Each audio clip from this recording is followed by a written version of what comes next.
So today I'm going to be starting the new Ashley Talk series on my channel.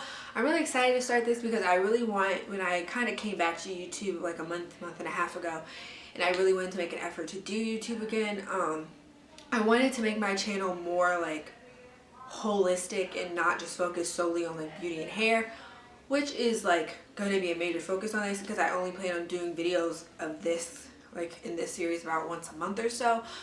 On that note, I am sorry if you can hear my roommates. This is the only time I really have to film today, so I'm trying to film, but they kind of off and on are being a little loud, so hopefully you won't hear them or it'll be very, very minor. But anyhow, this is going to be based on what you guys want to see. So comment, tweet me, comment on Instagram, any topics that you have. I do have a few topics just to get the ball rolling. Today's is going to be on college. But yeah, I do have a few topics that I want to get through. But it's just going to be more of like the lifestyle. Eventually I want to do a couple Q&As on here, on like this segment of my channel. And I think that's all I had to say about the like intro part to this channel. But talking about college, I'm currently a sophomore in college. I'm like almost done with the school year, which is insane to me. I just feels like I just started school, like college, like a couple weeks ago. But no, it's literally been 2 years now. And I just have a couple things of advice. So as far as applying for college, I applied early action to the school that I'm currently enrolled in. I would recommend applying early action. The difference between regular decision, early action, and early decision is binding. So if you apply early and then you get you hear back from the college early. Normally I think you hear back like January, anywhere from like late December to like early February you hear back. And if you apply early decision, if you get in, it's like you have to go to that college. Early action is the same process, but it's not binding, so you don't have to go. Some schools don't have early decision or early action. They just have regular decision, which is you apply a little bit later and you hear back a little bit later. I think you hear back in like March, I want to say. So it's just like a month or so. I applied early action personally because I really wanted to go to the school that I'm currently in, and I really wanted to hear back because I'm the type of person, like, it makes me anxious to just sit there and wait and to hear, especially big decisions like what college you got into. So I recommend applying early action if your school offers it. Another great thing about it is a lot of my friends applied early action and early decision, so I was hearing back around the same time as them, because it sucks when like all your friends are hearing back from schools and they're like, oh, I got in here, oh, I got in here, or like, oh, I didn't get in here. But like you haven't heard back and you're just like, oh snap, like what's gonna happen? So yeah, that's as far as applying. I recommend that you have like a well-rounded like transcript, I guess. I don't remember what it's called. Transcript, whatever. Like do community service, do a sport if you're talented in it. Like have something on your resume besides like a 4.0, because colleges are looking for a more well-rounded person than they are for like that straight A person, because I feel like most colleges believe like anybody can get straight A's if that's all they do. If all they do is like study, go to school, like, you know. But if you have a job, you're working, you do sports, you're involved in like 4 or 5, like 2, 3 clubs, and you still have a 3.8, like that says something about you. Yeah, I mean, I think it's different for each school. Make sure you look at like what your schools are looking for, and not like tailor your resume, but like make sure you have those components on your application. And as far as like getting into school is fun, just making sure like you pack everything. Like I would recommend packing a lot. I know like there's a lot of stuff like you don't necessarily need to pack like t-shirts. Like I feel like a lot of my friends, and I even did it, I bought like a lot of random t-shirts, like camp t-shirts, just like t-shirts to wear. Bring a couple of those because they're great to work out in, but like I'm telling you, if you're involved in clubs, if you do like anything on campus, most of the time you're going to get some type of like shirt for it or something like that. So I would recommend like holding off on that, because it just takes up unnecessary room, and then you're gonna have a ton of t-shirts.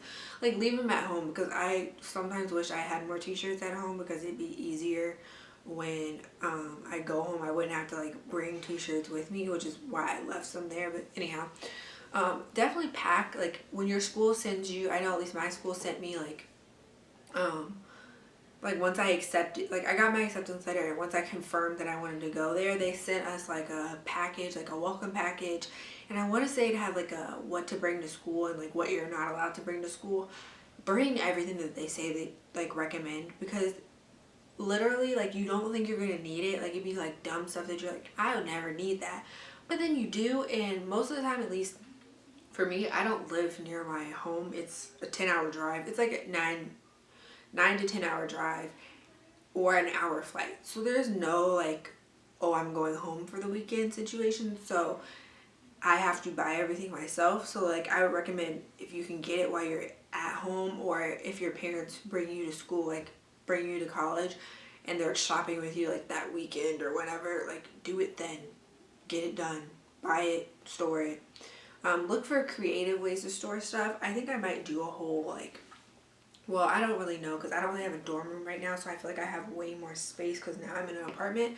But definitely just be creative with how you store stuff. Use like wall spaces. Like get those hangers that like the coat hangers that hang over your door, because you're not going to put anything on your door other than that, or at least the inside of your door, and that way you can store like coats and stuff there. Yeah, that's all I'm really going to say about that, because that's just like a really difficult topic to talk about, because it just depends on how much space you're going to have, which most schools will give you like the dimensions of your room, or you can like when you take a tour you can see a room size, so you'll know like in your head like, oh, I have around that much room, so that way you can plan accordingly. Another thing about school is a lot of people ask me if I like high school or college more, and I definitely like college way more, but with college you have to learn how to manage your time.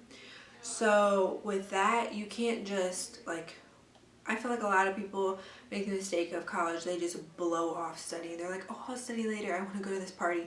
And having a social life is really important, but you have to learn how to like have a hierarchy of like what needs to get done. Like, oh, this doesn't need to get done till Friday, so that way I don't have to do it today. Like I can do it tomorrow, which I try to always get stuff done as soon as I can, even though I'm not perfect and I suck and sometimes I procrastinate. But I would recommend, if you don't have one in high school, but to get a planner. This is my school planner. I got this one from Target. I want to say it was like $7 or $8. But the nice thing about this planner is it comes with like a month calendar as well as like day by day like pages. So like I write down like all of my homework assignments in like the day by day section. But if I have anything like big, so like I had a test, a paper, like I write on the month one, so that way I can see like, oh, I have a lot going on this week. I should get as much of the stuff that I can like done early. I have another calendar. It's not in my bag right now, but I have another whole calendar for YouTube, because I tried putting YouTube and my school stuff all in one calendar, and it was really like stressing me out. Like I don't know what, like it was just too much in one calendar, and it just made me feel kind of anxious. So I do 2 separate calendars, but in my YouTube calendar I do write like important stuff, but I just don't put any details. Like I put like final exam, like, you know, the bare minerals. And maybe I'll do a whole video on like organization and like time management, but I'm not perfect. I'm still, you know, getting the swing of it, even though I recommend, like, if you can, if you're in high school and you're watching this, start doing like baby time management stuff in high school, because it makes a huge difference. Like some of my friends that like I met in college, they didn't really have a good basis in time management, and so it made it that much harder for them to get adjusted to college, because they were trying to come up with what works for them. Versus me, I kind of already had an idea of what worked for me, and I just kind of tweaked it and made minute changes to accommodate my college workload and like my schedule, I guess you could say. Because a lot of people in college, they work, they're involved in clubs, you have to go to school, you have to study for school, because it's not like high school where you can just like wing it on most tests. Like, no, or at least my school's not. And you have a social life, so you have to learn how to balance all that. But I do like college because there's a lot more freedom. Like, I don't have my parents around me all the time. I can do pretty much whatever I want. I mean, I don't really do a whole lot. I don't like partying like that, so I don't really have that like temptation looming over me. But yeah, just definitely realizing like where your priorities are, what you need to get done, when you need to have it done by, and things like that will definitely help you do way better in college than just trying to like handle everything as it like comes at you. I think I'm gonna make a whole nother video about like how to deal with roommates and like how to be a good roommate slash like how to handle having bad roommate, because I've had my fair share of bad roommates. Or not bad, no, bad roommates. Yeah, bad roommates. Yeah, I think that's all I wanted to talk about. So I hope you guys enjoyed this portion of my channel, and I will see you guys in the next video. Bye guys.